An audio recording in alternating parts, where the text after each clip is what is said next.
ابھی پڑھنا ہے، حوالے پہلے دے رہا ہوں، رکھ لو سمیٹ کے، کام آئیں گے کام آئیں گے۔ ایک کتاب کا مانگا تھا، میں 12 کے صدقے 12 کتابوں کے حوالے دے رہا ہوں، اور یہ صرف ایسے اتنے سے۔ اچھا مزے کی بات ہے، دیکھو بات کیا ہے، ثابت کیا کرنا ہے کہ شہزادے کی شہادت ہے، یہ ثابت کرنا ہے۔ تو میں ظہور ثابت کر دوں، شہادت تو خود ہی ہو جائے گی۔ جھگڑا تو اسی بات پہ ہے، عصمت کی عمارت جو گری ہوئی ہے لوگوں کی غلط روایتوں کی وجہ سے، وہ اسی لیے ہے نا کہ شکم مادر سے منسوب کرتے ہیں، جبکہ یہ صریحاً غلط ہے معصوم کا، کیونکہ ظہور ہے، ہم تو اسی بات کے قائل ہیں۔ تو چلو پھر ایک لمحے جلدی سے سن لو، میں اہل تشیع کتابوں کے حوالے دوں تو بات تو اہل تشیع کتابوں کے حوالے دے دی، مزہ تو تب آئے گا جب اس روایت کا حوالہ ہو اور کتابیں ہوں اہل سنت کی۔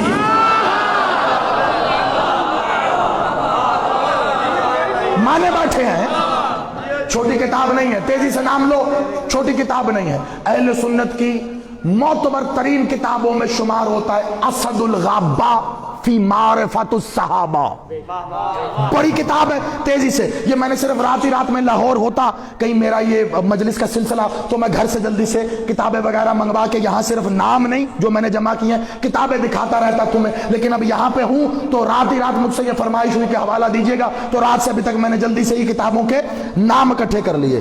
لو بھائی ایک سیکنڈ، تو یہ جلدی سے لے لو، اسد الغابہ فی معرفت الصحابہ، اور بڑا نام ہے، نمی جلد سمیٹتے جاؤ، ٹھیک ہے۔ عزیز الدین ابن الاسیر، مسند امام الشہید الشیخ عزیز اللہ کی جلد نمبر 1، یہ ساری اہل سنت کتابیں ہیں۔ لباب الانصاب علامہ ابن فندوق کی جلد نمبر 1، تاریخ کامل بہت بڑی کتاب ہے پھر اہل سنت کی، علامہ ابن الاسیر۔ پھر آ جاؤ صفوۃ الصفوہ علامہ ابن جوزی بڑا نام ہے، پھر ان کی کتاب ہے، تیسری جلد ہے، پھر تیسری جلد ہے الطاہرہ علامہ دولابی کی۔ پھر آ جاؤ سیرت ابن اسحاق علامہ ابن اسحاق کی۔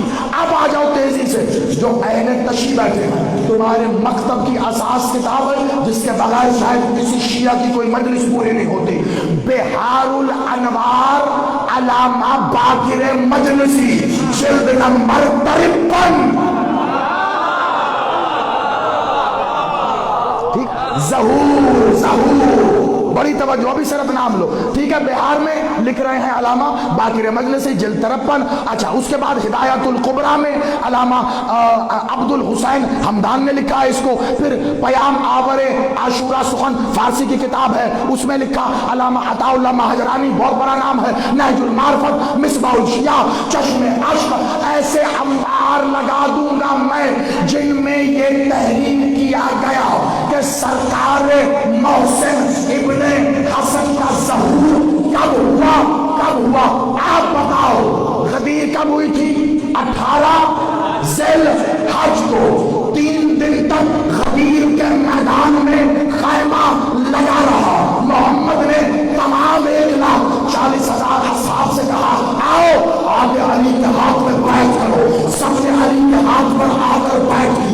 3 دن تک یہ بیعت کا سلسلہ جاری رہا، 18، 19، 20، یہ 3 دن اسی میدان میں بیعت ہوتی رہی۔ یہ قافلہ واپس مدینے پہنچا، سرکار محسن کا ظہور 22 ذی الحج کو ہوا، کس صورت میں کہ مخدومہ عالیہ نے اپنی آغوش سے محسن کو ظاہر کر کے اپنے ہاتھوں سے علی کو دیتے ہوئے کہا اے ولی اللہ، حجاب اللہ کی طرف سے غدیر کا تحفہ۔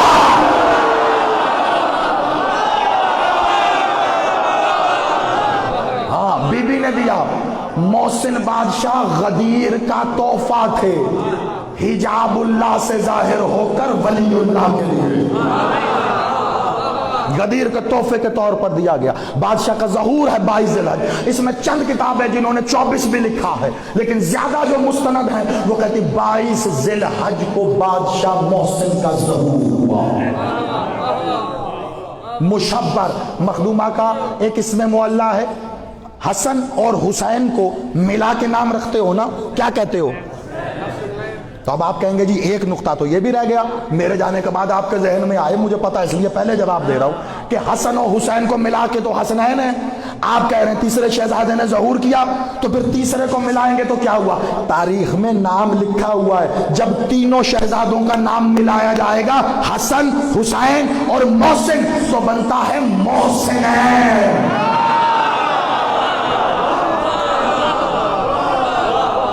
بی بی کا ایک اسم کتابوں میں ملتا ہے ام الحسنین، حسن و حسین کی ماں، اسی طرح ایک اسم ملتا ہے ام المحسنین، محسنین کی ماں۔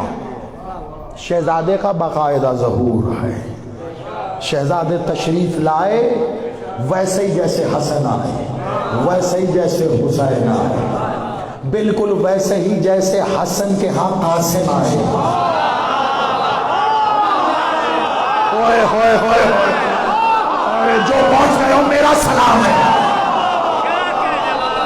بی بی نے یہی کہا تھا نا کہ مجھے بیٹا چاہیے، تو سرکار حسن نے کیا کہا تھا؟ ایک نور کی چادر تنی، کہا جائیے اندر سے لے آئیے۔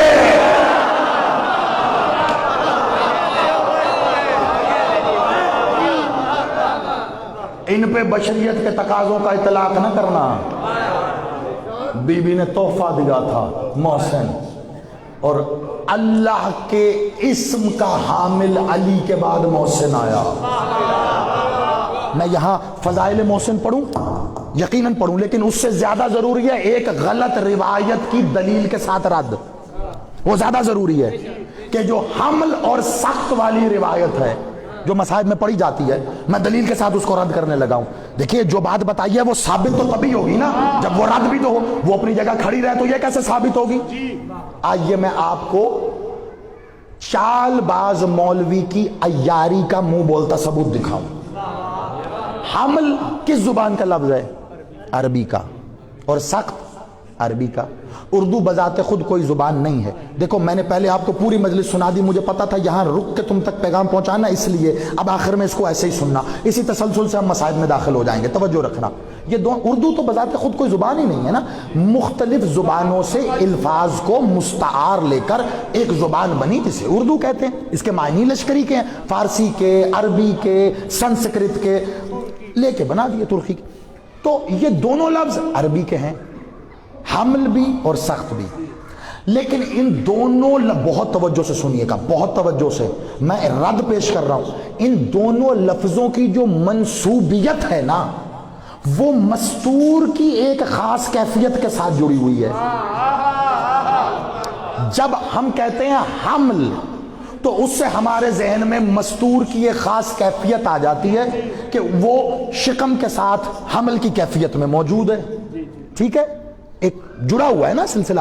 اسی طرح جب ہم کہتے ہیں سخت تو وہ بھی اسی کیفیت سے جڑا ہے، یعنی کہ جب کسی مستور کا حمل گر جائے، ضائع ہو جائے، تو اسے کہتے ہیں سخت ہو جانا۔ لیکن ان کے معنی کیا ہیں؟ اصل بات تو تبھی ہوگی نا قبلہ، علمی جواب تو تبھی ہے، یہ تو ایک مستور کی کیفیت کے ساتھ جڑ گئے، ان کے کوئی معنی بھی ہوں گے۔ قبلہ عربی میں حمل کہتے ہیں اٹھا لینے کو، حمل کے اچھا میں کوئی جنگل میں خطاب کر رہا ہوں، آج کل تو گوگل کے ذریعے ہر بندہ ہی آدھا مولوی بنا ہوا ہے، آپ ٹائپ کر کے دیکھ لیں حمل کے کیا معنی ہے، اردو میں بتا دے گا۔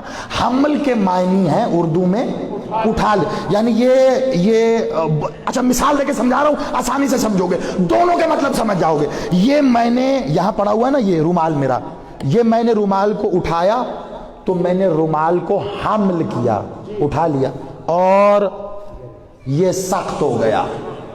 سخت کہتے ہیں گر جانے کو، یعنی جو شے اٹھائی ہو اگر وہ اٹھائی شے گر جائے تو اسے سخت کہتے ہیں۔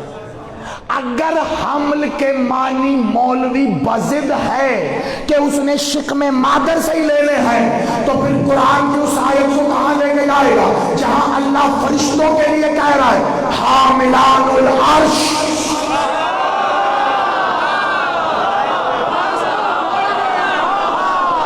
شاباش جی، زندہ باد، جیو سیدہ سلامت رکھے، ٹھیک ہے،